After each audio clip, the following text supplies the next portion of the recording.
Det her er jo Holms nye airfryer-bog. Jeg har lavet 28 bøger, og det er første gang, at jeg har lavet en bog, hvor vi er ude i det lyse univers, sådan lidt feminin, vil jeg sige. Sådan her. Den her er jeg faktisk rigtig stolt af. Jamen, grunden til, at jeg blev forelsket i en airfryer, det er hjemme hos os, der er vi kun 2, og jeg synes faktisk, at det gik pænt stærkt.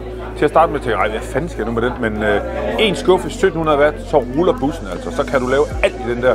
Og det sviner ikke, det sparer på strøm. Altså. Det er sgu sådan en lille lifesaver. Det er Holms lille køkkenbandit. Voila!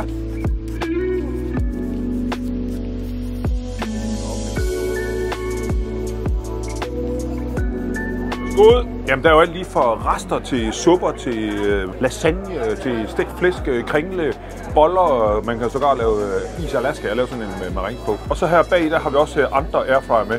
Fordi en airfryer, det er jo lidt ligesom et menneske. Man skal lige lære den at kende, du ved, og så bumme luft. Til dem, der er bange for at købe en airfryer, vil jeg sige, hop ud i det. Det er ligesom, når du køber en ovn. Det her, det går bare endnu hurtigere, og så er den lækker. Og man skal jo bare lære den at kende, ikke? Så læg armene ned. Kig på den og spring ud i det og sige, hvis Holm kan, så kan jeg sgu også.